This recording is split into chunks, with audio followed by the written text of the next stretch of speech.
Roma pasal 5 ayat 1 sampai 5, lalu pasal 8, 18 sampai 25. Lalu kemudian kita juga akan baca Injil Matius. Kita baca Injil Matius pasal 13 ayat 24 sampai 43. Di beberapa ayat kita buka dulu Roma pasal yang kelima. Ayat 1 sampai 5. Yang ini saya bacakan aja. Nanti pasal 8 kita baca gantian ya. Pasal 5 ini saya bacakan. Sebab itu kita yang dibenarkan karena iman, kita hidup dalam damai sejahtera dengan Allah oleh karena Tuhan kita Yesus Kristus. Oleh Dia kita juga beroleh jalan masuk oleh iman kepada kasih karunia ini.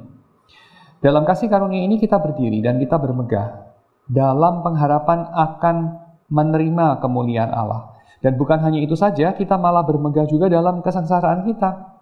Karena kita tahu bahwa kesengsaraan itu menimbulkan ketekunan, dan ketekunan menimbulkan tahan uji, dan tahan uji menimbulkan pengharapan.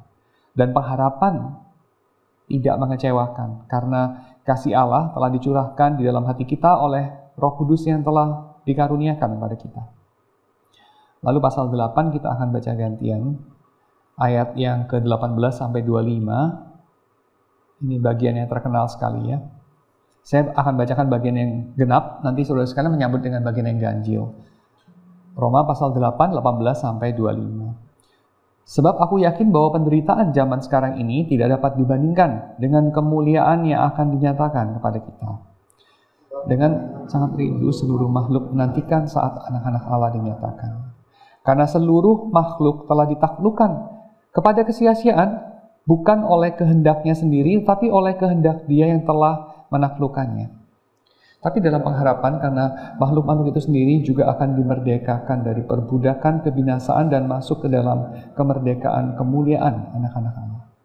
Sebab kita tahu bahwa sampai sekarang segala makhluk sama-sama mengeluh dan sama-sama merasa sakit bersalin. Dan bukan hanya mereka saja, tetapi kita yang telah menerima karunia sulung roh. Kita juga mengeluh dalam hati kita sambil menantikan pengangkatan sebagai anak, yaitu pembebasan tubuh kita. Sebab kita diselamatkan dalam pengharapan, tetapi pengharapan yang dilihat bukan pengharapan lagi. Sebab bagaimana orang masih mengharapkan apa yang dilihatnya.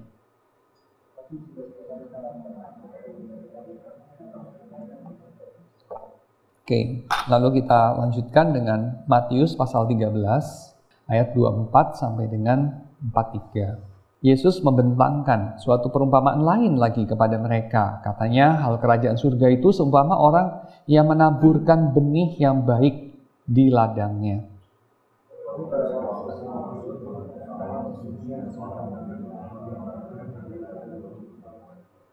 Ketika gandum itu tumbuh dan mulai berbulir, nampak jugalah lalang itu.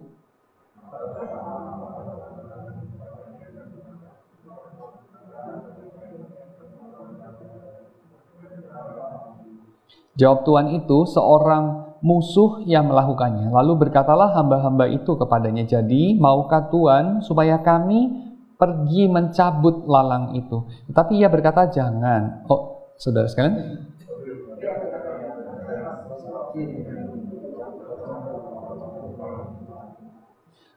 biarkanlah keduanya tumbuh bersama sampai waktu menuai. Pada waktu itu, aku akan berkata kepada para penuai, kumpulkanlah dahulu lalang itu dan ikatlah berkas-berkas untuk dibakar. Kemudian kumpulkanlah gandum itu ke dalam lumbungku. 31.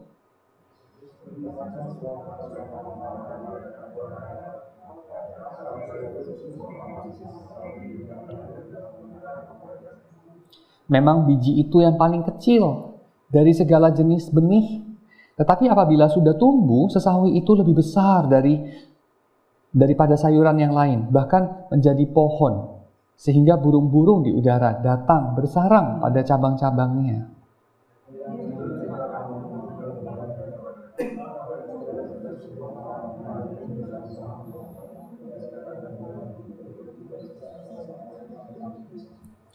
Semuanya itu disampaikan Yesus kepada orang banyak dalam perumpamaan, dan tanpa perumpamaan suatu pun tidak disampaikannya kepada mereka.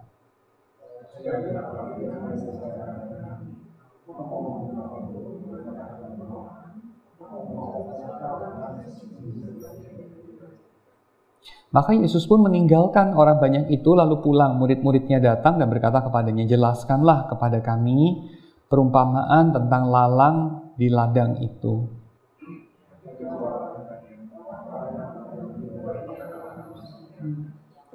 Ladang ialah dunia. Benih yang baik itu anak-anak kerajaan, dan lalang anak-anak si jahat.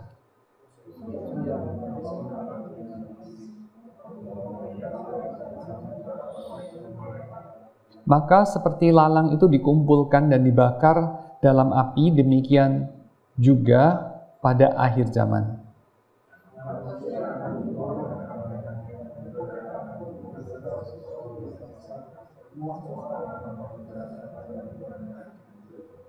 Semuanya akan dicampakkan ke dalam dapur api. Di sanalah akan terdapat ratapan dan kertakan gigi.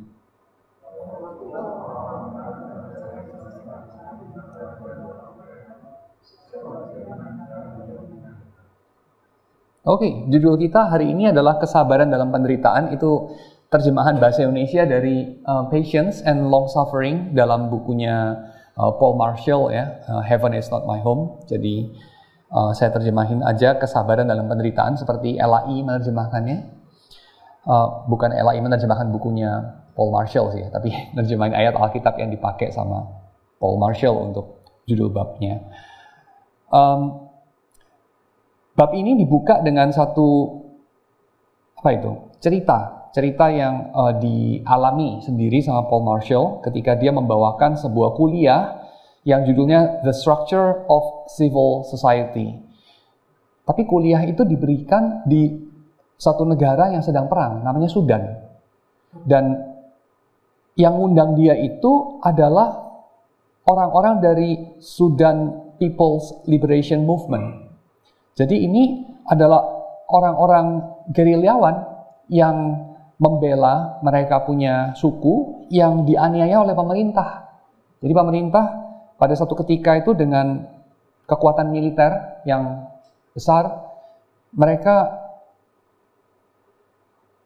menerjunkan bom, membakar rumah, merampas lahan, mereka membunuh tanpa pengadilan orang-orang di sebuah region. Dan Sudan pada saat itu mengalami perang saudara. Marshall diundang memberikan kuliah yang agak teknis, judulnya The Structure of Civil Society, kayak masyarakat madani itu ya. Jadi kayaknya agak apa ya, dibilang rada ini juga, surreal gitu. Ini suasananya perang, ngapain ya bikin kuliah gitu. Tapi kemudian dia menceritakan waktu dia datang ke tempat itu, gubuknya itu baru tadi pagi dibangun. Soalnya kalau bangunnya agak lama kedeteksi sama helikopternya angkatan udara, nanti diterjunin bom gitu, langsung habis semuanya. Jadi itu baru dibikin tadi paginya. Lalu dibikinin shelter bom di situ, dibikinin ada jebakan dan segala macam. Dan dia datang di sana, Paul Marshall. Paul Marshall ini sendiri pernah beberapa kali ya diundang sama GRI kan, saudara pasti tahu. Dan dia bilang ada orang-orang yang datang ke kuliah dia itu harus jalan kaki 72 jam. Dan jalan kakinya melewati daerah yang dikuasai pasukan pemerintah, jadi sangat berbahaya kalau ketangkep ya. Dan orang-orang itu santai-santai dia bilang. Mereka bercanda, ketawa-ketawa, nyanyi katanya. Dan mereka mengikuti kuliahnya dia. Lalu kemudian dia mengatakan realitas seperti ini ya, realitas perang, realitas di mana ada penderitaan adalah sesuatu yang tercampur dengan realitas penuh pengharapan dan juga penghiburan dari Roh Kudus yang membuat orang-orang di dalam keadaan seperti apapun mereka itu menemukan penghiburan dari Tuhan. Mereka menemukan pengharapan. Dalam keadaan yang paling gelap sekalipun, mereka tuh masih bisa ketawa. Masih bisa ketawa dan menyanyi dengan tidak dikuasai ketakutan. Wah, ini luar biasa dia bilang. Dan itu sesuatu yang Saya pada malam hari ini coba kaitkan dengan sesuatu yang nggak dibahas sama Marshall ya. Yang saya dengar tadi pagi di dalam suatu lecture, dan itu satu lecture yang membahas mengenai satu potong sejarah di dalam Buddhisme ya. Buddhisme itu seringkali kalau membahas mengenai riwayat Sang Buddha, membuka dengan satu cerita bahwa Siddhartha itu dilahirkan sebagai seorang pangeran dan diberikan satu nubuatan sejak dia kecil bahwa dia itu akan entah menjadi raja yang besar atau menjadi seorang suci. Tapi papanya nggak kepengen dia jadi orang suci. Papanya tentu pengen anaknya ini jadi penerusnya.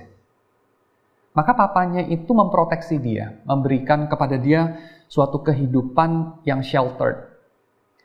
Dia nggak pernah lihat orang tua, orang menua itu nggak pernah dia lihat. Orang sakit itu nggak ada dia. Apalagi orang mati itu nggak ada. Tapi satu ketika dia sudah menikah, dia sudah punya anak bahkan ya, kalau tidak salah, kemudian dia entah bagaimana keluar dari tembok itu. Dan ketika dia keluar dari tembok itu diceritakan dia mulai melihat 3 hal itu. Dia melihat ada orang yang menderita karena sakit, dia melihat ada orang cacat, dia melihat ada orang yang tua, dan dia melihat ada orang mati. Orang yang bersedih karena ada yang mati. Lalu dia mulai mencarilah ya makna dari hidup ini. Kalau ada penderitaan seperti dalam kehidupan, untuk apa kehidupan itu ada? Lalu singkat cerita, dia sampai kepada satu kesimpulan bahwa ya penderitaan itu bagian inherent dalam kenyataan. Ya, life is suffering. Kehidupan itu adalah penderitaan. Dan itu sesuatu yang malah menjadi makin buruk orang alami ketika orang berusaha menyangkali itu. Kalau orang berusaha menyangkali bahwa kehidupan adalah penderitaan, malah orang gagal hidup. Seperti juga yang kemudian diamati oleh orang-orang seperti Ernest Becker yang menulis Denial of Death. Orang yang menyangkali kenyataan bahwa kehidupan itu akan berakhir, kematian itu bagian dari kenyataan kehidupan, malah jadi gagal hidup. Jadi orang yang menyangkali bahwa hidup itu adalah penderitaan dan hidup itu akan berakhir, anehnya bukan makin gembira, bukan makin hidup, tapi makin gak gembira dan gagal hidup. Udah mati sebelum hidup dia. Belum jadi bangkai sih, tapi basically udah mati. Nah sekarang setelah kita lihat bahwa ini insight yang kayaknya keren banget ya, insight yang sangat bijaksana saya kira, orang tentu saja harus mengakui bahwa kehidupan itu akan berakhir, dan orang harus mengakui juga bahwa penderitaan ada di mana-mana. Dan bukan hanya manusia yang menderita. Schopenhauer, seorang orientalis pertama, saya kira ya, di dalam sejarah filsafat Eropa, Arthur Schopenhauer, mengatakan bahwa bukan hanya manusia yang menderita, hewan juga menderita. Kalau kamu lihat hewan-hewan itu kayaknya, wah mereka bahagia ya. Kita seringkali kayak membayangkan itu, rusa-rusa di padang, lari-lari gitu ya. Kelinci-kelinci itu kan, mereka hidupnya itu damai, nggak kayak orang yang pusing mikirin, waduh ini perang Ukraina harga gas naik gitu kan, dolar naik, rupiah turun gitu kan, terus apa segala macam ketidakpastian tahun 2023, ini saya tanam uang saya di mana gitu kan, dan segala macam. Kelinci nggak mikirin itu, kucing, anjing nggak mikirin itu, mereka hidupnya bahagia aja. Schopenhauer bilang, coba bilang bahagia, enggak, mereka itu hidupnya penuh ketakutan. Singa tuh takut, dia itu tua, sakit, gak bisa lari nangkep kelinci. Kelinci takut, larinya kurang cepat ditangkap singa, kira-kira gitu. Semua hewan itu ketakutan hidupnya, dia bilang. Ketakutan itu salah satu insting yang dialami semua yang hidup, semua hewan. Insting ketakutan. Jadi siapa bilang mereka bahagia? Kata Schopenhauer. Dan ini juga diakui sama Becker. Becker mengatakan, bayangin ya, binatang, manusia, itu sadar waktu mereka mau hidup kan harus makan. Waktu makan mereka ngapain sih sebenarnya? Apa itu makan? Kita ini di Kelapa Gading kan hobi makan-makan.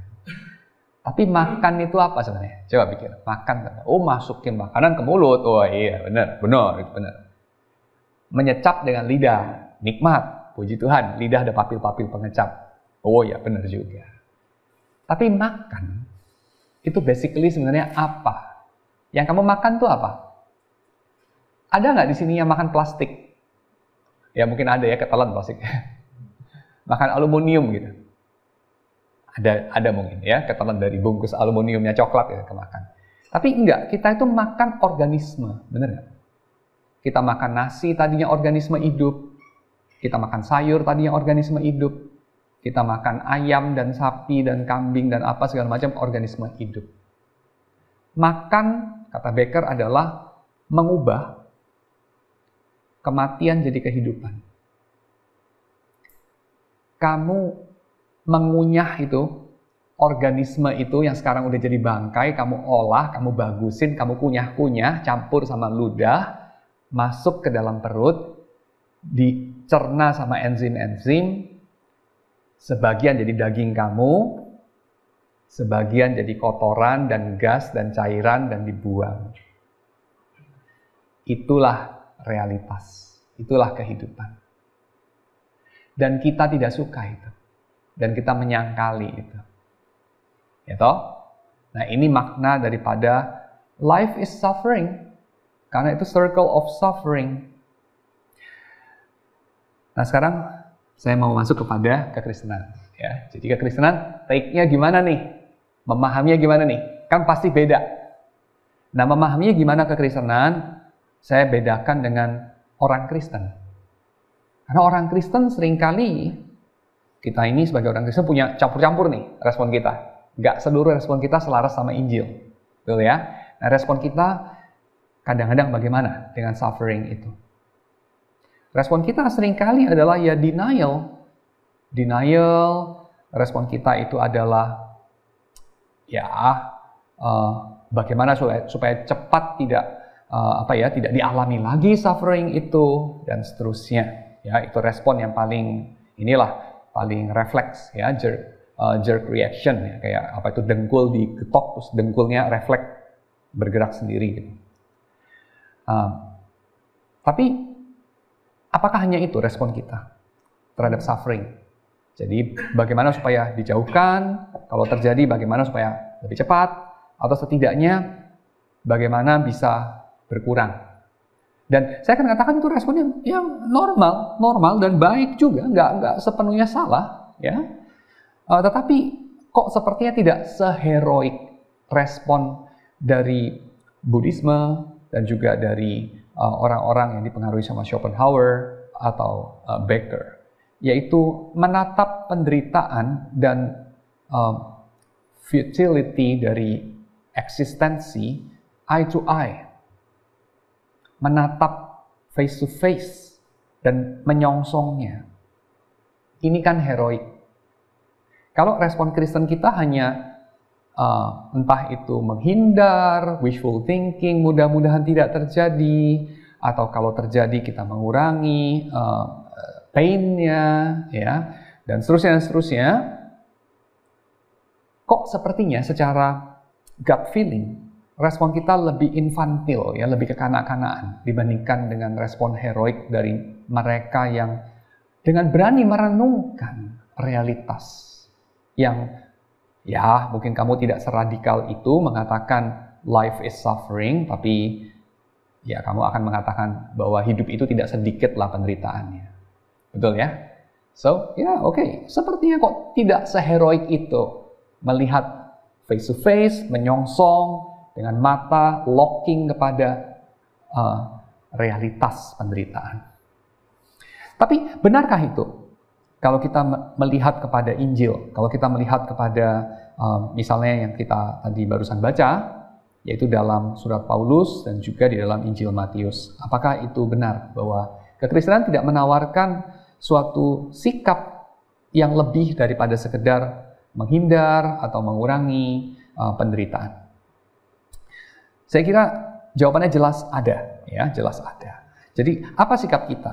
Nah, sikap kita tentu didasarkan kepada satu pemahaman penderitaan itu asalnya dari mana, ya. Penderitaan asalnya dari mana, dan kemudian penderitaan bisa dimaknai ulang bagaimana. Penderitaan asalnya dari mana? Kalau kita lihat, tentu saja salah satu yang harus kita bahas adalah penciptaan. Benar nggak? Ada nggak yang menderita yang tidak dicipta?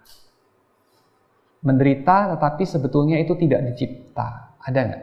Oh ya, nggak ada. Sebab kita dari depan sudah memahami bahwa segala sesuatu adalah ciptaan. Tidak ada yang tidak dicipta. Selain Tuhan tentu ya. Tentu selain Tuhan. Jadi segala sesuatu adalah ciptaan. Dan yang menderita itu tentu saja ada di dalam lingkup ciptaan. Jadi tidak ada dari yang menderita itu yang tidak dicipta. Maka kita perlu untuk mengkaitkan dengan ciptaan. Dalam tindakan Tuhan mencipta, adakah tempat untuk penderitaan? Apakah Tuhan menciptakan realitas yang ada penderitaannya? Saya kira jawabannya, mari kita lihat secara fenomenologis. Ya, kita lihat secara fenomenanya dulu. Penderitaan itu, salah satu contohnya, penderitaan fisik, pain, ya, kesakitan. Kesakitan itu bagaimana berakar kepada keterciptaan kita sebagai manusia. Saudara tahu ada beberapa bagian tubuh manusia tidak bisa sakit. Misalnya rambut. Rambut nggak bisa sakit ya. Saudara pernah nggak rambutnya kebakar? Sakit nggak? Nggak kan? Pernah gunting rambut kan? Sakit nggak rambut digunting? Nggak. Tapi waktu gunting rambut, saudara kadang-kadang kan mengalami kupingnya kegunting ya. Saya sendiri dulu pernah itu, ya, gunting rambut, kuping kegunting gitu ya. Kuping kegunting sakit nggak? Sakit. Loh, rambut ciptaan Tuhan, kuping ciptaan Tuhan. Rambut kegunting nggak sakit, kuping kegunting kenapa sakit? Karena Tuhan menciptakan segala sesuatu, termasuk dalam tubuh manusia, beda-beda. Ada yang ada syaraf yang bisa mengalami sakit, ada yang nggak ada. Rambut nggak ada syaraf itu kan? Akarnya mungkin ada ya, tapi rambutnya kan nggak ada. Rambut digunting nggak apa-apa, kuping digunting sakit. Sakit itu kira-kira sudah ada sebelum kejatuhan atau baru ada setelah kejatuhan? Kemampuan mengalami sakit deh. Kira-kira Adam kalau apa misalnya? Tidur salah gitu ya. Salah bantal tuh Adam. Lehernya sakit gak kira-kira? Oh enggak lah, kan belum jatuh dalam dosa, nggak ada sakit. Adam tangannya kedudukan sama istrinya gitu ya. Sakit nggak kira-kira? Atau dia lidahnya kegigit, ya gitu ya. Sakit nggak kira-kira? Sakit. Sakit dong. Kecuali kalau kita mau mengasumsikan Adam sebelum jatuh tidak ada syaraf pengecap rasa sakit atau perasa rasa sakit. Setelah jatuh baru ditambah Tuhan, nih gue kasih nih lu mampu mengalami sakit biar tahu rasa lo gitu ya. Enggak kan? Tubuhnya Adam sebelum dan sesudah jatuh itu ya sama. Cuman bedanya Adam sebelum jatuh itu kan tidak memberontak melawan Tuhan, sehingga dia itu juga tidak melakukan hal-hal yang bodoh, dan banyak kesakitan kita memang berasal atau bersumber dari kebodohan kita. Ya, dosa misalnya. Kita menyengsarakan diri sendiri. Kan seperti itu ya. Nah, tapi kita harus akui dulu yang pertama-tama bahwa Tuhan itu yang menciptakan manusia yang capable of pain. Manusia yang mampu untuk mengalami itu, mengalami sakit. Ya, dan dunia yang mengalami sakit. Dan sakit itu baru sebagian saja dari penderitaan. Ya, sakit hanya sebagian dari penderitaan. Dan ngomong-ngomong ya, Saudara di sini ada yang suka makan cabai nggak? Makan cabai itu gini. Kamu kalau makan cabai, kamu mengalami kan pedas. Pedas itu suatu rasa atau bukan? Kalau manis itu satu rasa ya, benar ya? Rasa manis. Ada syaraf pengecap manis. Asin itu ada syaraf pengecap asin. Pahit juga sama, asam juga sama. Kalau pedas itu ada nggak? Enggak.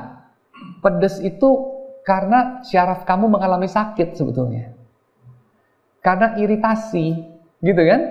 Makanya bukan cuma lidah bisa mencecap pedas, mata juga gitu kan. Ngulek cabai yang ngalami pedas kan nggak cuma lidah. Kamu nggak jilat cabainya juga bisa ngalami pedas di mata, ya kan? Tapi kamu mengaduk kopi yang manis, kan matanya nggak terus jadi kemanisan gitu kan, enggak. Atau keasinan gitu kan, enggak. Ya, jadi anyway, ini semua saya katakan untuk mengilustrasikan bahwa kita mengalami sesuatu penderitaan, tetapi kita bisa mengolahnya menjadi sesuatu yang lain. Pedas tadi misalnya. Pedas itu ketika kamu mengalami suatu iritasi pada lidah kamu, pada mulut kamu mengalami kesakitan sebetulnya secara mikro, dan itu kamu nikmati. Kesakitan, satu bagian dari penderitaan, tidak harus menghasilkan penderitaan.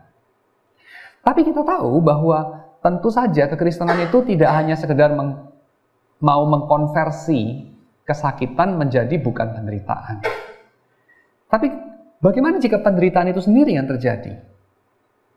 Dan penderitaan, ketika kita sudah membedakan begini dengan kesakitan, kita tahu penderitaan itu tidak harus disebabkan oleh kesakitan.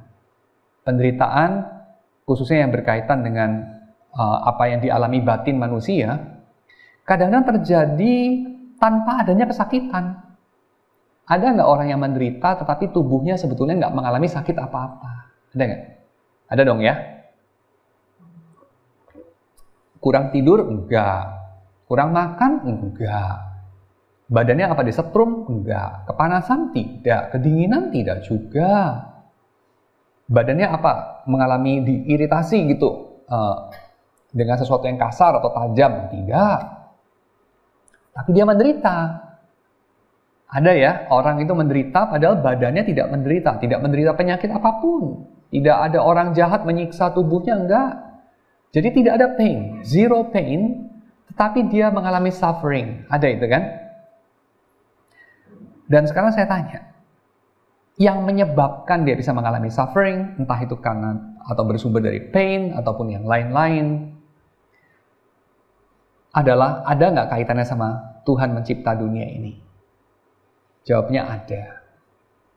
Jawabnya ada. Saya tanya, ya ini untuk mengetes. Ada tidak dalam dunia ini yang sepertinya ya sepanjang pengetahuan manusia itu not capable of suffering, gak mampu dia menderita? Ada nggak dalam dunia yang sudah jatuh ini loh? Dia tidak mampu menderita. Ada tidak? Ada. Batu, pasir, air gitu ya. Mampu nggak sih air menderita? Sok tahulah kamulah, mana tahu, siapa tahu dia bisa gitu ya. Tapi kayaknya sepanjang kita pahami kayaknya nggak bisa lah ya air menderita ya. Setuju nggak? Kalau anjing itu bisa lah menderita ya. Bahkan mungkin semut mungkin bisa juga menderita. Tapi kayaknya kalau kayu, batu kayaknya nggak bisa. Nah, poin saya apa? Poin saya adalah penderitaan itu memerlukan satu prerequisite, memerlukan satu prasyarat. Dan prasyaratnya itu barangkali adalah ini, pemberian Tuhan. Pemberian Tuhan, God's gift. Tuhan memberikan so and so dalam hidup manusia yang kemudian memungkinkan dia untuk mengalami penderitaan. Tapi masalahnya adalah begini, apakah Tuhan menyukai penderitaan? Apakah Tuhan adalah Tuhan yang sadis, yang suka untuk inflict suffering, pain kepada makhluk-makhluk yang diciptakan? Jawabannya pasti tidak ya. Pasti tidak ya. Tuhan tidak hobi lihat kita menderita gitu. Asumsi aja. Sepanjang yang kita tahu mengenai Tuhan, di dalam Yesus hobi menyiksa binatang-binatang kecil. Itu tidak langsung, tapi ya secara tidak langsung udah inflicted gitu loh, udah katanya kayak orang yang secara cukup menderita kayak Ayub gitu contohnya. Itu kan ada efek tidak langsungnya kan gitu. Ya kayak anak-anak semua katanya semua diambil, terus kayak istrinya juga sampai udah ngomongin dia, ditambah lagi juga dengan teman sialannya juga. Apakah itu kan udah sudah rasanya kayak Tuhan, apalagi nanti di ending Tuhan kayak dia udah pokoknya Ayub kan udah ngomel-ngomel ke Tuhan tentang gini-gini, malah Tuhan jawabnya kamu itu siapa nih gitu. Apakah Tuhan menikmati itu? Ya, sebenarnya iya benar, bisa jadi. Bukti-buktinya sangat sedikit Anyway, gambaran Tuhan di dalam Yesus yang kita lihat, saya kira jauhlah daripada gambaran Tuhan yang menikmati pihak lain menderita. Sepertinya begitu ya. Oke, kita pending dulu deh soal itu ya. Lalu kita lanjut. Jadi artinya apa? Penderitaan itu pun mendompleng kepada keterciptaan yang Tuhan nilai baik. Tuhan menilai ciptaan ini kan baik ya. Dan penderitaan tidak akan ada tanpa kebaikan itu sebagai prasyarat. Oke? Tapi kita tahu dalam narasi Alkitab, keterciptaan yang baik itu disusul dengan pembangkangan manusia, yang kemudian disusul juga dengan keadaan yang menjadi buruk. Pembangkangan manusia menghasilkan penderitaan.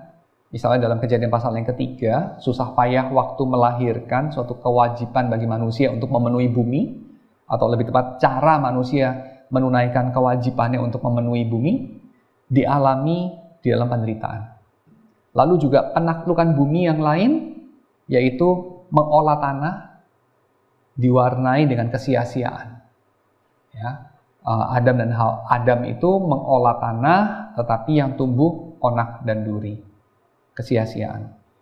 So, penderitaan adalah sesuatu yang berakar kepada penciptaan Tuhan yang baik, tetapi baru muncul setelah pembangkangan manusia terhadap Tuhan. Lalu kemudian apa ini semua hubungannya dengan Roma pasal 5, Roma pasal 8, dan Matius 13? Ya. Mari kita lihat satu-satu.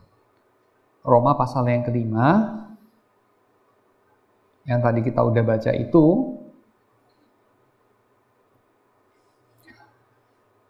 menghubungkan penderitaan dengan apa? Dengan pengharapan. Di dalam kasih karunia ini kita berdiri dan kita bermegah dalam pengharapan akan menerima kemuliaan Allah.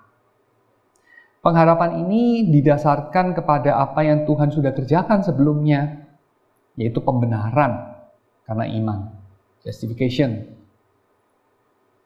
by faith.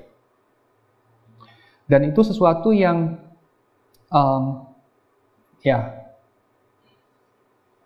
kita lihat ada kaitannya dengan iman. Itu iman soal apa ya? Iman yang melahirkan pembenaran itu, lalu kemudian iman itu menanamkan dalam hati kita pengharapan itu. Nah, iman itu soal apa sebetulnya? Kita kalau bicara mengenai iman, kita kadang-kadang terlalu luas tuh ya. Kita kaitin macam-macam tuh. Iman itu seolah-olah adalah kita bisa pakai untuk kasus misalnya kamu kurang beriman ya, misalnya mestinya kamu lebih beriman membuka sekolahan itu yang sekalian besar gitu ya.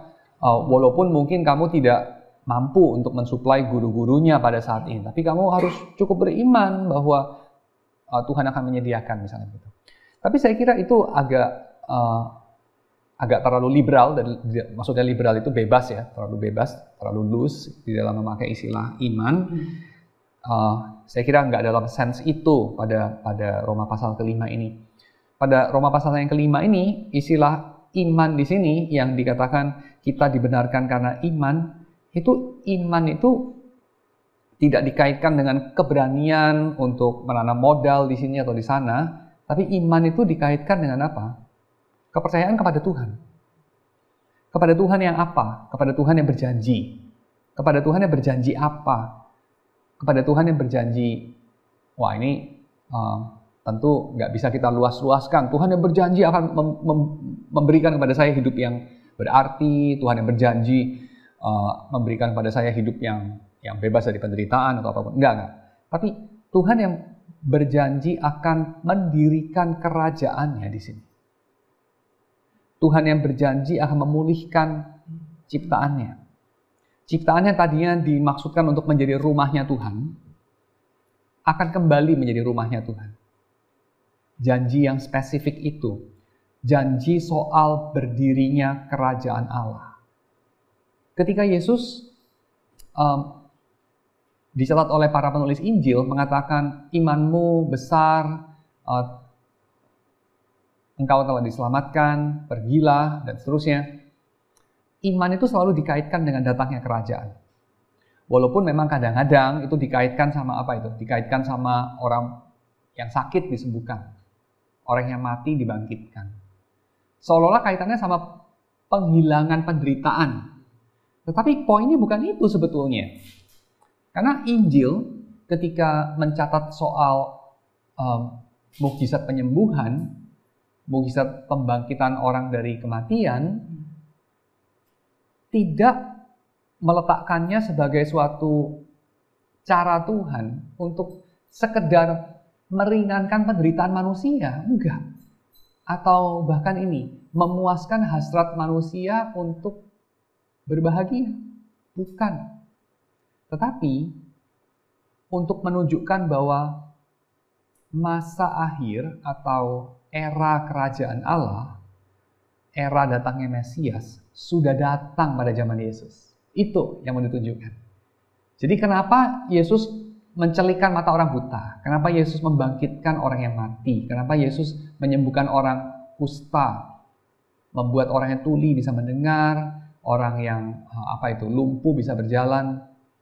Yesus melakukan itu semua ya, memberi makan 5.000 orang, berjalan di atas air, bukan menunjukkan kesaktian, satu, bukan. Kedua, Yesus juga bukan sekedar menolong orang lapar jadi kenyang, orang buta gelap hidupnya jadi terang. Bukan sekedar itu.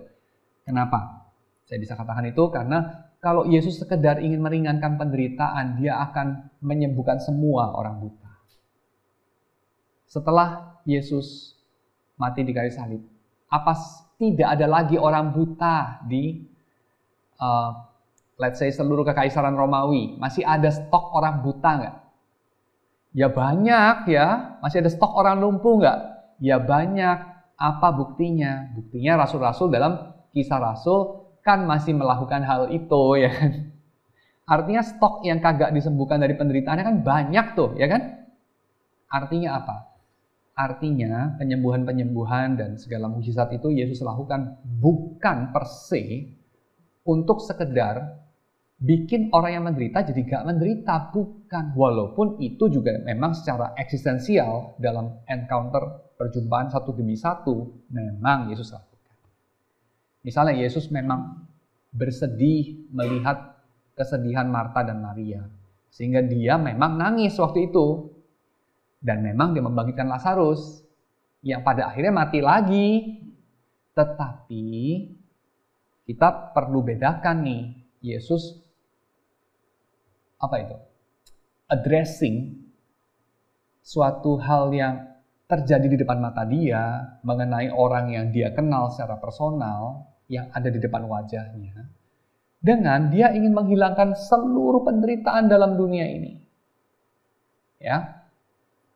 Yang kedua itu dia nggak kepengen lakukan, atau dia belum ingin lakukan. Itu mungkin lebih tepat. Jadi Allah menciptakan dunia yang bisa menderita. Tapi Allah tidak menciptakan penderitaan. Setidaknya demikian yang saya baca. Tapi setelah manusia memberontak melawan Tuhan, de facto manusia nyemplung dalam penderitaan.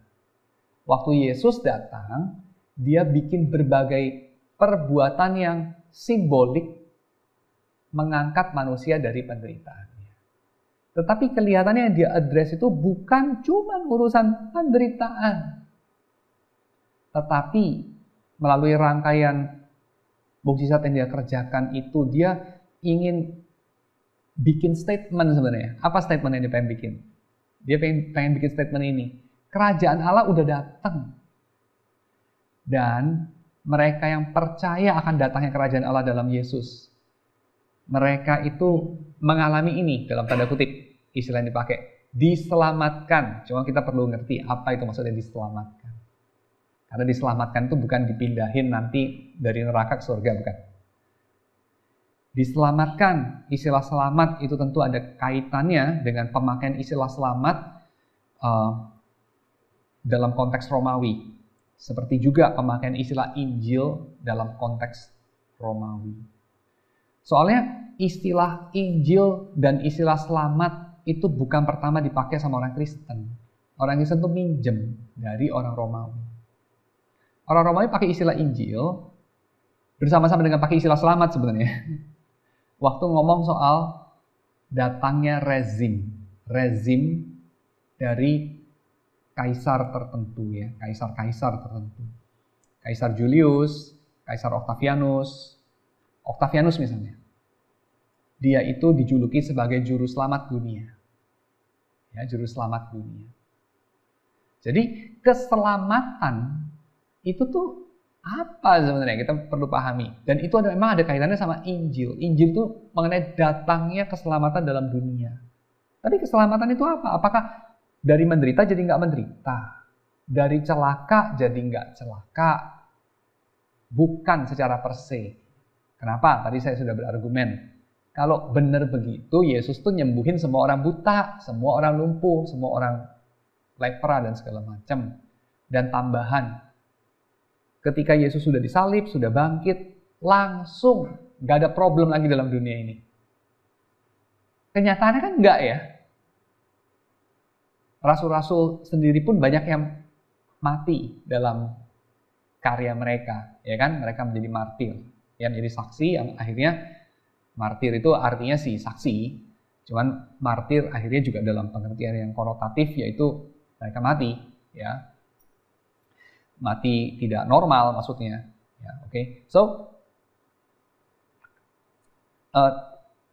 saya kembali kepada pemakaian istilah iman di sini, ya.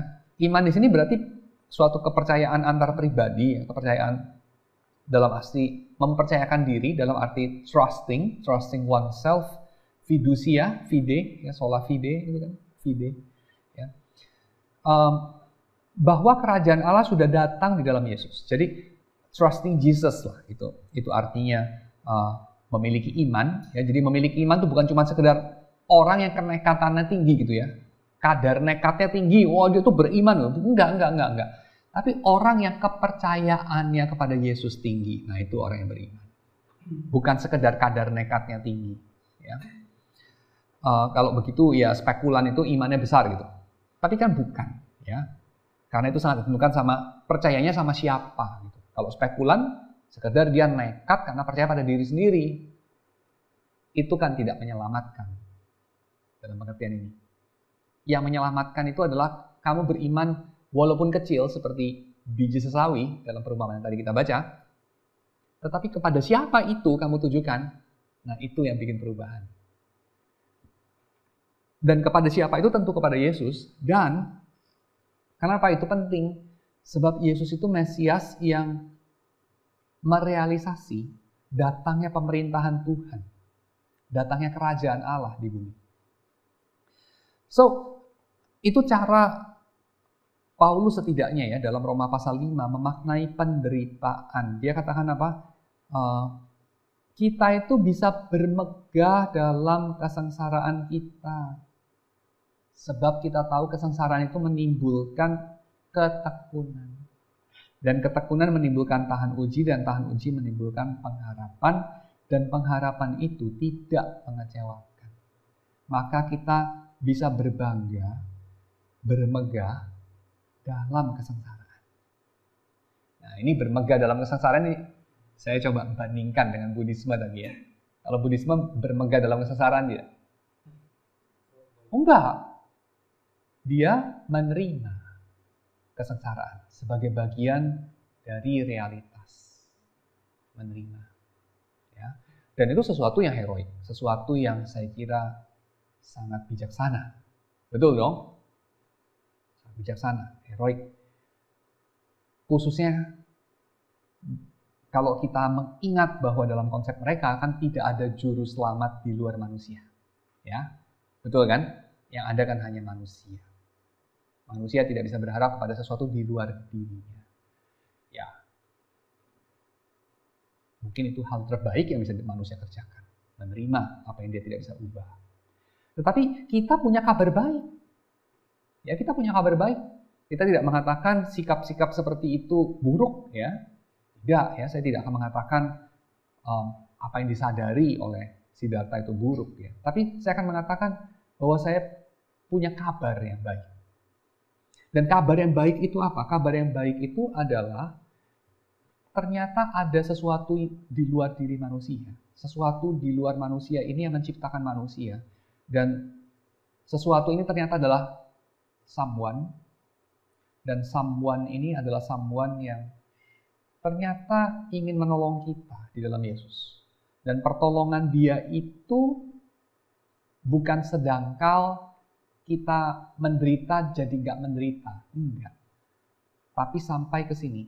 Sampai kita itu bukan hanya tidak menderita, tetapi bukan hanya kita yang tidak menderita, tapi keseluruhan realitas itu dibebaskan. Dibebaskan bukan hanya dari penderitaan, tapi juga dari kesia-siaan. Dan kenapa ini sesuatu yang tidak bisa cuma sekedar Tuhan turunin pil anti penderitaannya ke bumi, manusia makan itu lalu meneruskan hidupnya, karena bagian dari penderitaan manusia itu ada kaitannya sama ini. Sama pemberontakan dia terhadap yang nolongin dia itu. Jadi karena permasalahan penderitaan ini pada awalnya muncul gara-gara pemberontakan dia terhadap yang sekarang nolongin dia itu, yang bikin dia dari nggak ada jadi ada itu, maka tidak heran solusi dari penderitaan itu nggak bisa cuma sekedar Tuhan jatohin pil ke bumi, lalu pil itu ditangkap manusia, dia makan, lalu dia terusin hidupnya terlepas dari Tuhan. Gak bisa. It doesn't work that way. Tapi Tuhan sendiri yang datang ke sini untuk berbuat sesuatu, dan pada akhirnya itu menjadi jalan keluar dari penderitaan kita. Tetapi ketika Tuhan datang, ketika Yesus datang, dia tidak menyelesaikan semuanya dalam sekali pukul rupanya. Maka kita memerlukan yang disebut ketekunan itu. Kenapa? Karena rupanya yang disebut keselamatan itu tidak datang dalam sekali pukul. Orang-orang Yahudi punya konsepsi bahwa ketika Tuhan datang, dia akan melakukan semuanya sekaligus. Dia akan mengumpulkan semua orang Israel yang sudah tercerai-berai. Dia akan menghancurkan musuh-musuh Israel. Dia akan mendirikan kediamannya di Yerusalem. Dan damai di bumi akan mulai hari itu langsung serentak terjadi di seluruh bumi. Tapi ternyata ketika Tuhan menggenapi janjinya, bukan itu yang terjadi. Hanya separuh yang terjadi seperti itu. Rupanya tanda-tanda datangnya kerajaan Allah itu jelas. Tetapi penderitaan itu tidak diangkat sekaligus rupanya. Tidak secara sempurna Allah itu memerintah dunia langsung secara total pada hari Yesus datang. Enggak rupanya. Ada prosesnya. Dan prosesnya inilah yang kemudian melibatkan diberikannya karunia kepada kita, yaitu karunia kesabaran itu, long suffering. Dan long suffering ini adalah sesuatu yang ternyata juga adalah karakteristik Tuhan. Tuhan kita adalah Tuhan yang panjang sabar dan berlimpah kasih karunia. Roh memberikan kepada kita juga hal itu, panjang sabar. Kenapa? Karena mengenai datangnya kerajaan Allah pada periode ini, walaupun memang sudah ada already-nya, tetapi not yet-nya itu masih ada. Not yet-nya itu masih ada. Dan kita perlu mengetahui yang disebut not yet itu apa. Yang disebut not yet itu adalah masih belum sampainya pemerintahan Tuhan. Pemerintahan Tuhan atas ciptaan itu masih belum 100%. Itu yang kita perlu pahami. Dan bukan hal-hal yang lain. Ya, jadi yang paling pentingnya itu itunya, pemerintahan Tuhannya itu. Lalu Roma 8. Jadi kita udah lihat Roma 8. Yang menderita bukan hanya manusia. Schopenhauer dalam hal ini sama dengan Paulus. Dia mengamati hewan-hewan pun menderita. Bahkan seisi alam pun menderita, kata Paulus. Ya, jadi segenap keberadaan, mereka terbelenggu, mereka terseret oleh pemberontakan kita. Dan mereka matanya memandang kepada anak-anak Allah. Kapan anak-anak Allah dinyatakan? Karena pada hari itu mereka pun akan dibebaskan dari penderitaan mereka. Ya, so untuk ini pun kita memerlukan kesabaran, karena ada bagian yang not yet, ada bagian kesia-siaan yang masih ada dalam hidup manusia dan dalam alam semesta, walaupun Yesus sudah datang, ya, walaupun Yesus sudah pasti adalah Mesias, ya, karena dia sudah bangkit. Lalu ini diceritakan lebih lanjut oleh Matius dalam pasal 13, ya, dia mencatat percakapan Yesus dengan murid-muridnya. Di situ ada perumpamaan yang diutarakan, yaitu mengenai, ini sangat terkenal ya, mengenai lalang dan gandum itu. Dan perumpamaan itu berbunyi, ada seorang yang tidak suka sama tetangganya, dia menaburi ladang tetangganya itu dengan bibit lalang. Jadi kita tahu bahwa lalang ini di sini yang diterjemahin pakai istilah lalang itu adalah sejenis tanaman yang mirip banget sama gandum. Jadi waktu masih kecil, ya ini bukan lalang yang kayak tinggi-tinggi itu ya, itu sih kayaknya bukan yang seperti itu yang muncul di Israel ya, tapi varian yang lain. Yang pasti varian itu waktu masih kecil itu hampir nggak bisa dibedakan dari gandum. Jadi kalau kamu cabut dia waktu dia masih kecil, sangat mungkin terjadi kamu mencabut juga gandum yang kamu tabur. Jadi kata Yesus, biarin aja tumbuh sama-sama gandum sama lalang itu. Karena ketika nanti kedua jenis tanaman itu sudah lebih besar, nanti lebih gampang dibedakan. Ya. Tetapi ada nggak konsekuensinya membiarkan itu? Ada. Konsekuensinya adalah seperti kita tahu kan, kalau di kebun kita itu ada terlalu banyak tanaman, apa konsekuensinya? Jadi kecil-kecil ya. Jadi karena zat-zat nutrisi di dalam tanah itu kan terbatas. Jadi kalau banyak tanaman liarnya, tanaman yang kita mau kultivasi itu jadi berkurang gizinya, masih terbagi sama tanaman liar yang nggak ada gunanya, gitu kan? Makanya pikiran dari idealisme dari murid-murid Yesus, dicabut aja tanaman liar yang lebih efisien. Tapi Yesus mikirnya tidak idealis, Yesus mikirnya realistis. Kalau dicabut tanaman liarnya, pertama emangnya lu bisa bedain?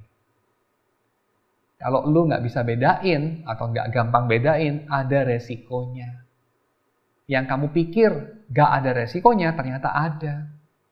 Kamu pikir resultnya adalah gandum yang sebenarnya akan mendapatkan seluruh gizi. Tapi itu bukan realitasnya. Karena realitasnya kalau kamu timbang resiko salah cabut, gandummu juga berkurang separuh gitu kan. Nanti kamu bilang, wah asik udah gue bersihin lalangnya. Iya, nanti waktu kamu lihat tumbuh besar, sama aja bohong. Soalnya gandumnya juga kecabut separuh gitu kan ya. Dan lalangnya juga sebenarnya nggak kecabut.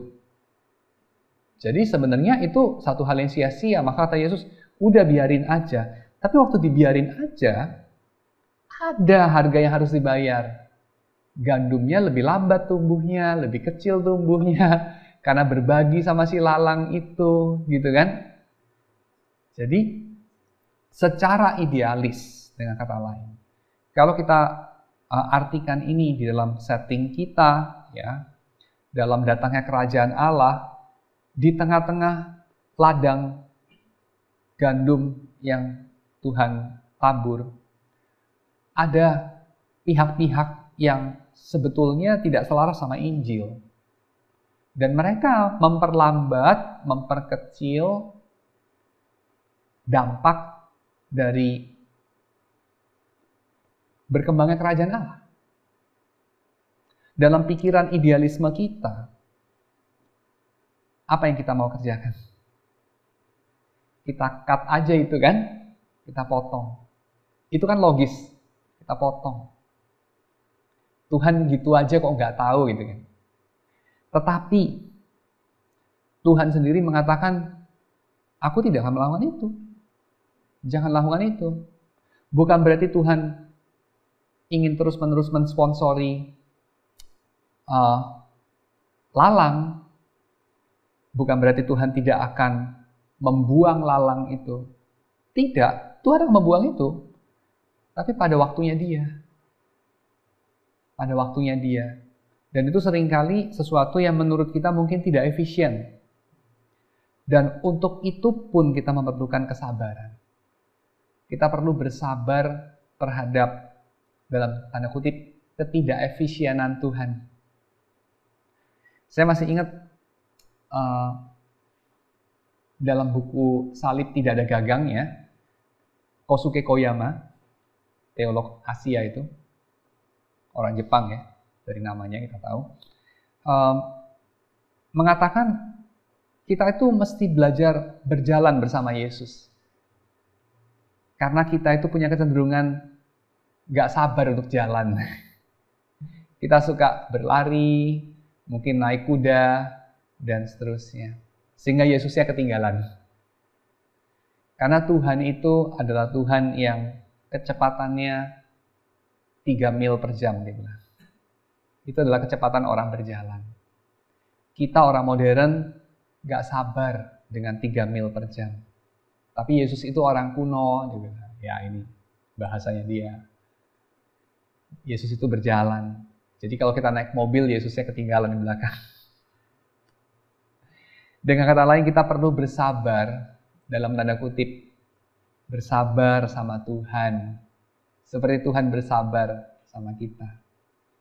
Ini kayaknya aneh ya, karena Tuhan kita seringkali kita gambarkan naik pesawat terbang, Tuhan kita the Flash gitu ya, selalu kita kalah cepat sama Tuhan.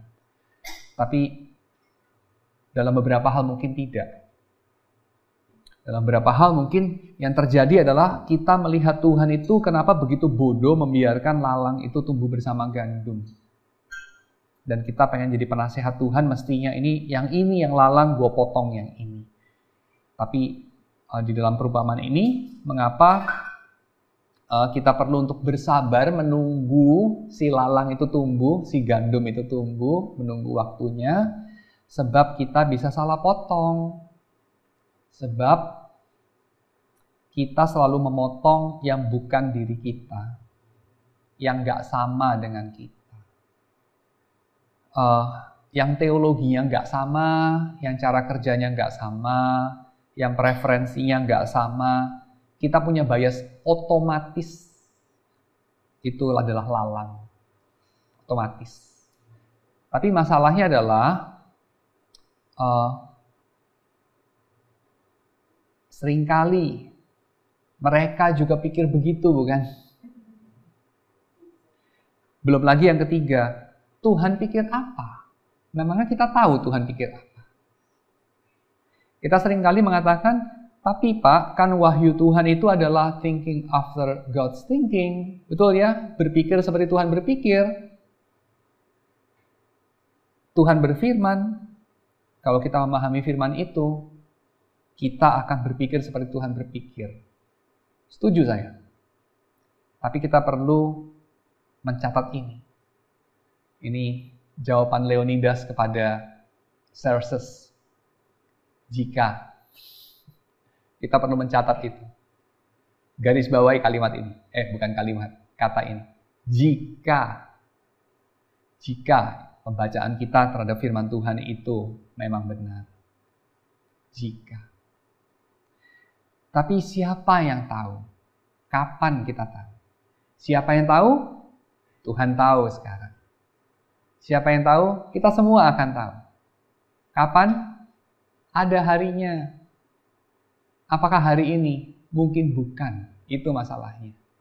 Jadi ketika kita mengatakan, ini kan udah jelas, lalang. Tapi mungkin masalahnya tidak sesimpel itu. Maka Yesus pun mengatakan, ya biarkan tumbuh bersama-sama lalang dan gandum itu, nanti pada saatnya akan kelihatan yang mana lalang dan yang mana gandum. Dan hari itu Tuhan yang menentukan. Itu sebabnya apokalips itu disebut sebagai apokalips, penyingkapan, ya apokalips. Jadi hari kiamat, hari akhir, hari penghakiman, itu disebut sebagai hari pewahyuan sebetulnya dalam bahasa Yunani, apokalips, penyingkapan. Jadi penekanannya bukan terutama pada penghukuman, penghancuran, atau apapun, tapi penyingkapan. Penyingkapan dari realitas, dan itu kadang-kadang terjadi pada masa kini. Itu yang merupakan pekerjaan dari profesi ini, nabi. Nabi itu profesi, dan profesi itu adalah menyingkapkan arti aslinya, makna aslinya, dan bukan bikin prediksi, bikin ramalan, bukan. Nabi itu bukan future atau fortune teller gitu, bukan. Tapi nabi itu adalah yang menyingkapkan makna realitas yang sebenarnya. Dan itu dilakukan secara terbatas pada masa kini sebagai antisipasi apa yang Tuhan akan lakukan secara general pada masa depan. Ya. Dan itu itu juga penyebab yang lain mengapa kita perlu bersabar, sebab Tuhan tidak membukakan semua kepada semua pada hari ini. Cuman Tuhan akan membukakan semua kepada semua pada waktunya, ya, pada masa apokalips, pada hari akhir. Dan karena kita tidak melihat keseluruhan realitasnya hari ini, maka kita juga perlu untuk dengan rendah hati tidak loncat pada kesimpulan barang siapa melawan saya adalah musuh Tuhan. Ya, kita jangan lompat pada kesimpulan itu. Sebab selalu ada kemungkinan kita pun sedang memusuhi Tuhan. Seperti Paulus ya. Paulus itu menyangka dia bergiat bagi Tuhan. Dia menyangka membela kerajaan Allah. Tapi pada satu waktu yang tidak diduga Paulus, tidak diprogramkan Paulus, Tuhan menyingkapkan diri kepada Paulus. Paulus, mengapa engkau menganiaya aku? Wah, itu mengagetkan sekali buat Paulus kan. Karena dia itu menyangka bukan menganiaya Tuhan tapi membela Tuhan. Tapi ternyata dia menganiaya Tuhan. Ya, so ini bagian yang terakhir mengapa kita perlu untuk bersabar, long suffering, sebab Tuhan belum menyingkapkan semuanya. Ya, dan apa hubungannya dengan penderitaan? Penderitaan itu seringkali terjadi, again, bukan pain, ya, bukan kesakitan, bukan karena disease, tapi karena manusia lain. Dan sehubungan dengan hal ini, mungkin dalam kaitan dengan pelayanan kita, ya, dalam kaitan dengan rekan-rekan pelayanan, dalam kaitan dengan sesama orang Kristen di dalam gereja. Perlu kesabaran, sebab apa? Sebab kita belum melihat kenyataannya secara total, ya. Itu sebabnya perlu kesabaran. Kalau Tuhan yang sudah melihat kenyataannya keseluruhannya pun bersabar, apalagi kita perlu lebih bersabar. Tuhan itu kan sudah, bagi Tuhan tidak ada yang tersembunyi kan ya. Tuhan itu melihat segala-galanya. Tapi Tuhan saja bersabar. Can you imagine? Apalagi kita, ya kita perlu lebih bersabar. Tuhan yang nggak mungkin salah, Tuhan yang udah tahu endingnya bakal gimana. Tuhan itu Tuhan yang sabar. Lah kita itu udah terbatas, kagak bisa fast forward. Kita pandangan juga terbatas, nggak bisa lihat endingnya. Kita juga terbatas wawasannya, bisa aja kita merupakan bagian dari kejahatan dan segala problema dunia. Kita lebih perlu untuk bersabar, ya enggak? Tapi kita memang punya lebih sedikit kesabaran dari Tuhan. Kenapa? Saya kira jawabannya karena dosa. Kita lebih tidak sabar karena kita kurang mengenal diri kita ini siapa. Karena kita meninggikan diri di atas orang lain. Bahkan mungkin di atas Tuhan. Ya, itu sebabnya kita mungkin tidak bersabar. Tetapi penderitaan itu adalah sesuatu yang Tuhan pakai, ya, seperti juga segala kejahatan. Tuhan tidak mengizinkan kejahatan jika itu tidak menghasilkan kebaikan yang lebih besar, kata Agustin. Ya, so itu saya kira kita perlu ingat. Oke, so hari ini saya bicara mengenai kerajaan Allah, already and not yet. Khusus yang mengenai not yet, dan yang not yet itu saya kaitkan dengan penderitaan, dan itu sesuatu yang Tuhan izinkan karena Dia bisa mentransformasi penderitaan itu menjadi kendaraan, menjadi cara untuk melakukan sesuatu kebaikan yang lebih besar, ya, seperti penderitaan Kristus Tuhan pakai, itu kan satu kejahatan yang luar biasa, ya, membunuh anak Allah itu kan luar biasa kejahatan. Tapi Tuhan pakai itu untuk menjadi sesuatu yang lebih besar, yaitu penebusan dari dunia ini. Nah, penderitaan kita macam-macam, pain, disease, atau emotional suffering, atau whatever, Tuhan tentu bisa pakai juga untuk maksud-maksud yang lebih besar. Di antaranya itu yang tadi Paulus katakan dalam Roma pasal yang kelima, ya, untuk menghadirkan dalam kita itu ketekunan, ya, ketekunan dan juga pengharapan. Ya. Is suicide a sign of faithlessness? Jadi bunuh diri itu termasuk faithlessness nggak? Tanda-tanda faithlessness nggak itu? Faithlessness? Tanpa iman, jadi kayak orang kan? Ya, itu saya banyak pertanyaan. Jadi pertanyaan pertama yaitu, yang kedua, apakah tuh is suicide for Christians who cannot endure suffering and hardship cancel their salvation? Because karena Kristen tuh banyak percaya kalau suicide itu pasti buat orang Kristen loh, yang Kristen udah bersungguh-sungguh, ya. Itu yang menderita begitu udah angkatan penderitaannya udah everything lah, jadi udah angkatan emosionalnya sampai dia memutuskan untuk harakiri, malah percaya you itu nggak selamat gitu, kalau itu you bisa langsung neraka, otomatis langsung masuk neraka, seperti itu. Iya. Karena gini Pak, soalnya seperti kan mama saya pun juga masih percaya kayak gitu juga sih sampai sekarang. Masih percaya gitu juga. Pokoknya mama saya itu percaya kalau lu bunuh diri, meskipun lu menderita banget gitu loh, ya, dijamin lu gak akan selamat. Lu udah langsung neraka gitu, karena lu udah nyerah duluan gitu. Saya tidak mengomentari kasus konkretnya, ya, karena kasus konkret itu bisa ada banyak macam motif. Seringkali motifnya adalah untuk mencegah tentunya. Karena tentu saja kalau ada si A bunuh diri, yang paling menderita itu seringkali bukan si A setelah bunuh diri itu. tetapi orang-orang yang mengasihi si A misalnya. Jadi kalau si A bunuh diri, maka orang-orang lain tentu dalam kebanyakan kasus akan berusaha mencegah. Dan salah satu pencegahannya adalah memberikan alasan teologis. Kan begitu ya? Jadi saya kira itu kita bisa pahami. Tapi kalau kemudian kita tanya dengan cara apa ya orang mengkaitkan bunuh diri dengan iman? Oh, dengan cara ini yang paling kelihatan.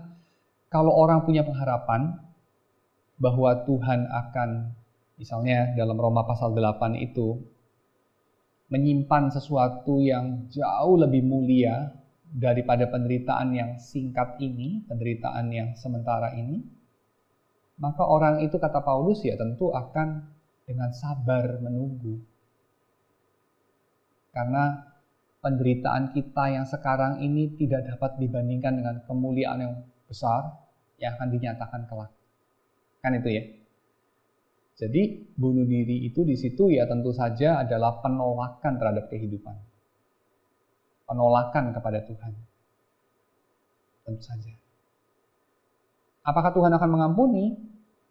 Tuhan tentu mampu mengampuni dosa. Tetapi apakah kita akan dengan sengaja melakukan dosa? Nah itu kan masalahnya. Yang jelas-jelas mengatakan tidak kepada yang mengasihi kita lebih daripada diri kita sendiri mengasihi kita. Kan itu. Jika pada akhirnya kan ya kayak misalkan your salvation can be lost apa segala macam kan bukannya, saya percaya gini Pak. Mungkin maksudnya memang bagus untuk pencegahan ya. Tapi masalahnya itu kalau sampai dengan metode seperti ini, saya percaya itu bukan buat orang sadar gitu loh bahwa malah menteror, bahkan hidup itu jadi teror terus. Hidup dalam ketakutan terus. Kayak diancam gitu loh. Iya. Orang tidak kayak gini Pak, jadi gini Pak, orang tersebut memang sebenarnya udah gak mau hidup sama sekali gitu loh. Kenapa? Orang tersebut memang udah gak mau hidup sama sekali sebenarnya. Dia udah bikirin rencana harakirinya itu dari jauh-jauh hari, tapi dengan motif memang dari dirinya sendiri memang udah gak mau hidup. Bukan berarti ya karena gampang menyerah ya udah gue bunuh itu, enggak bukan seperti itu juga lah. Tapi memang dia udah tahu persis penderitaan yang dia alami itu udah besar banget gitu ya, yang orang lain mungkin nggak ngerti penderitaan kayak gimana, tapi buat dia tuh udah besar, udah kayak pokoknya udah berat banget gitu loh, ya berat banget gitu. Dan dengan dia udah pikirin matang-matang supaya kayak misalnya kayak mereassure bahwa teman-teman itu bukan teman-teman yang gagal, yang memahami dia, orang tua yang gagal seperti itu. Tapi seakan-akan ketika dia dicegah seperti itu dengan alasan teologis yang Bapak bilang tadi ya, yang seperti itu, yang bilang your salvation can be lost kayak gitu, itu bukannya, saya percaya itu bukan itu menyembuhkan dia, itu malah bikin menteror itu,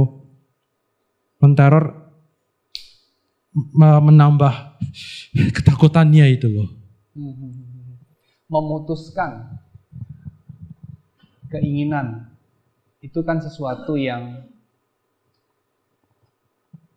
bukan fix dan tidak bisa berubah lagi ya. Saya sudah menetapkan saya pengen makan bakmi. Kan itu kan tidak fix. Itu kan saya tetapkan untuk diri saya saat ini. Itu bukan keniscayaan toh. Saya ingin makan bakmi. Saya bisa mengubahnya menjadi saya ingin makan nasi goreng kan gitu. Saya ingin, saya memutuskan, saya menetapkan, itu kan produk dari respon kita kepada sesuatu yang lain. Dan respon kepada apa? Selalu ini, bukan respon pada diri sendiri, tapi respon kepada keberadaan yang jauh lebih tua dari kita. Ya, seluruh realitas ini jauh lebih tua dari kita. Kita bisa berdebat sih, apakah 13,8 miliar tahun umurnya seluruh keberadaan atau 6.000 tahun seperti beberapa orang katakan atau whatever, tapi sudah pasti lebih tua dari kita lah. Sudah ada seluruh keberadaan dulu baru ada kita. Dan keinginan kita, ketetapan kita, rencana kita itu pasti adalah respon dari itu. Sesuatu yang bukan diri kita. Yang sebagai orang Kristen kita percaya bersumber dari Tuhan. So, respon kepada Tuhan sendiri. Jadi, saya kira ya nggak ada yang pasti di situ. Nggak ada yang mutlak dalam respon kita. Betul nggak? Saya sudah menetapkan itu tidak mutlak. Yang merupakan sumber dari semuanya ini menghendaki apa? Nah, itu mutlak. Dan apa yang dia kehendaki? Apa yang dia kehendaki dia ungkapkan dalam dua cara, kata Belgic Confession. Yang pertama lewat alam, yang kedua lewat Yesus Kristus. Dan sepertinya kalau kita tanya, apa yang Tuhan kehendaki? Kehidupan atau kematian? Dari dua buku itu, dua jalan itu, buku alam dan juga buku firman Tuhan, Yesus Kristus, sepertinya kita bisa menjawab dong. Setidaknya secara negatif. Apakah Tuhan menghendaki kematian? Karena bisa juga, bisa menghendaki kematian Ananias dan Safira contohnya. Really? Tuhan menghendaki kematian? Kalau Tuhan menghendaki kematian, Yesus akan membunuh. Tapi Yesus bukan membunuh, dia membangkitkan. Kalau Tuhan menghendaki kematian, dia tidak perlu untuk menciptakan. Bahkan, dia tidak perlu berbuat apa-apa, kehidupan akan berhenti. Kita semua bisa hidup karena Tuhan masih memelihara reaksi fusi di bola hidrogen raksasa 150 juta kilometer dari tempat kita itu. For the time being. Sepertinya dari buku alam dia menghendaki kehidupan, bukan kematian. Apalagi dari Alkitab dan dari yang kita lihat dalam Yesus. Sepertinya dia lebih menghendaki kehidupan ya. Most probable. Itu kira-kira yang saya tahu. Jadi yang saya mau, yang saya sudah tetapkan tentu ya bukan mutlak. Karena kita juga tidak setua semesta ini. Itu kira-kira tanggapan saya. Ini suicide itu sebenarnya itu free will nggak sih? Maksudnya kalau saya mengerti itu free will tuh kayak kita bebas melakukan sesuatu gitu, baik benar atau enggak gitu loh ya kan. Termasuk bunuh diri. Makanya saya tanya ini bunuh diri benar-benar free will nggak gitu? Kalau menurut saya, kita bisa pahami dari berbagai cara ya. Tapi salah satu cara yang paling mungkin salah satu cara yang paling primer kita memahaminya adalah bunuh diri itu penolakan untuk memilih. Penolakan untuk melanjutkan hidup kan, sedangkan hidup adalah pilihan. Jadi bunuh diri itu penolakan untuk memilih lagi. Saya kan kayak menolak tuh hidup loh intinya. Ya. Jadi dia menolak untuk melanjutkan pilihan-pilihan. Kalau dia masih hidup kan dia masih bisa pilih. Masih banyak pilihan yang dia bisa kerjakan setelahnya. Kalau dia cut di situ dia sudah dengan tindakan itu dia menolak memilih sudah. Yang depan-depan itu, yang selanjutnya itu. Dia menolak bertanggung jawab lah. Dia menolak berespon lagi.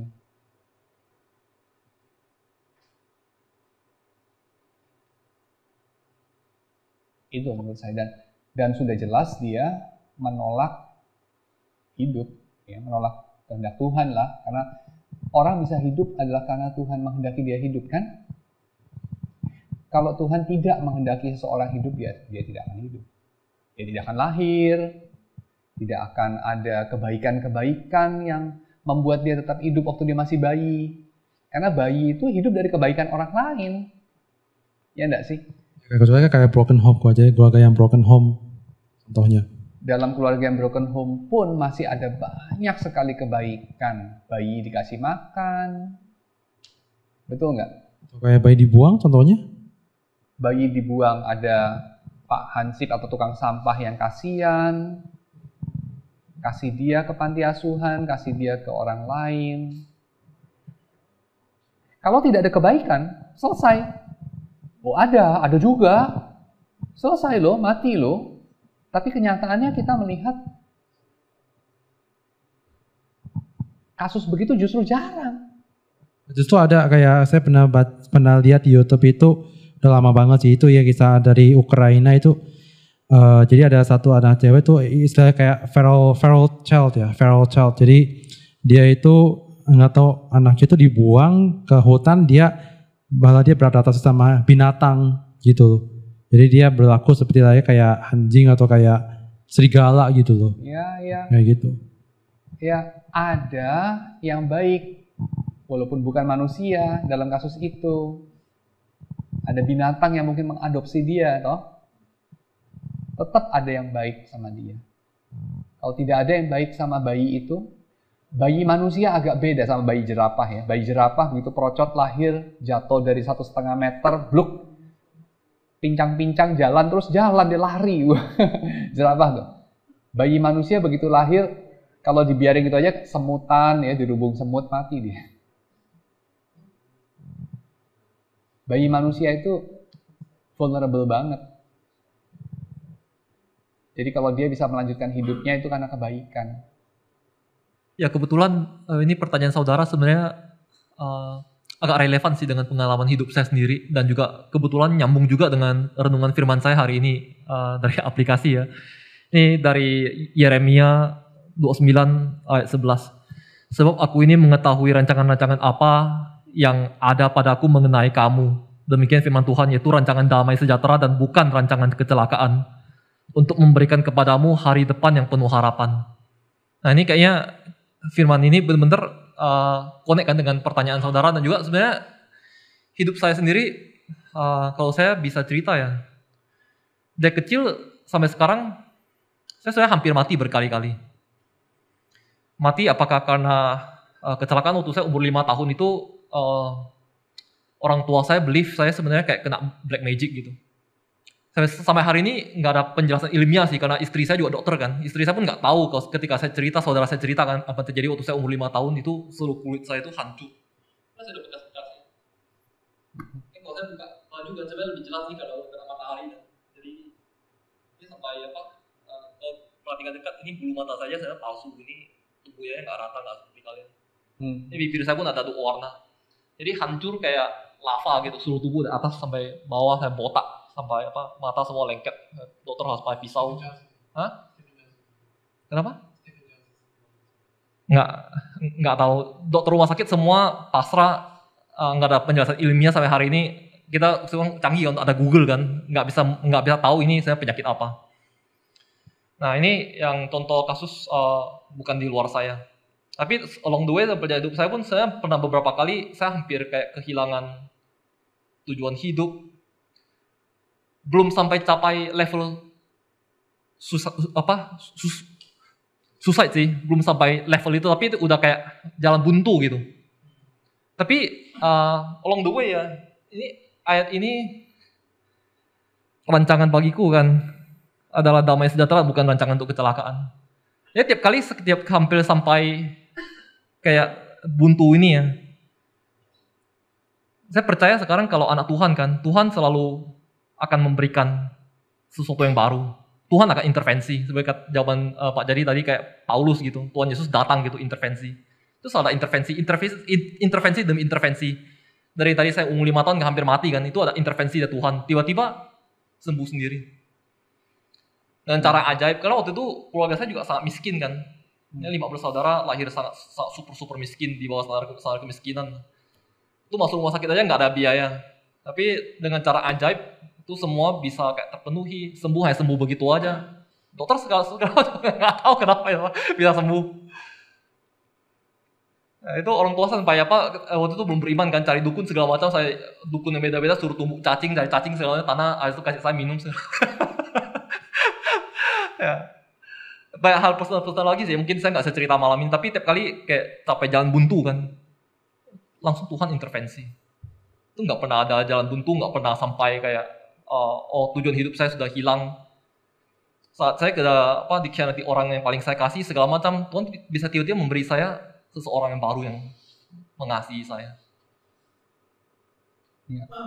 Itu benar-benar Tuhan Yesus selalu membuka jalan. Ya, Tuhan Yesus bilang kan, aku adalah jalan kan, kebenaran hidup. Dia adalah jalan. Yeremia 29 ayat 11 ini bahkan Tuhan katakan mengenai orang Israel yang dibuang oleh Tuhan sebagai hukuman atas mereka sendiri punya kesalahan ya.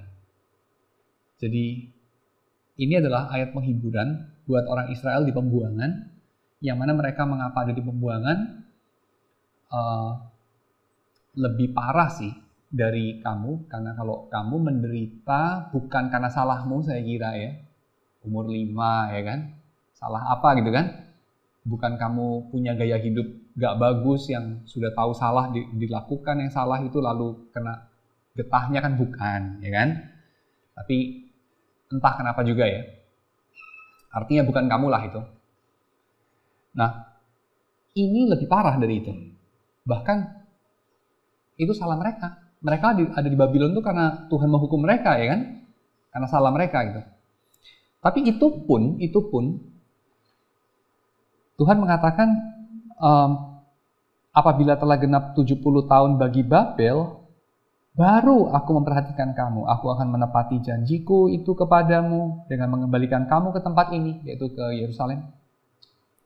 Baru dia bilang, sebab aku ini mengetahui rancangan-rancangan apa yang ada padaku mengenai kamu. Demikianlah firman Tuhan, yaitu rancangan damai sejahtera, rancangan shalom itu ya. Makanya waktu malaikat menampakkan diri kepada gembala-gembala, waktu Yesus datang menggenapi hal ini sebetulnya.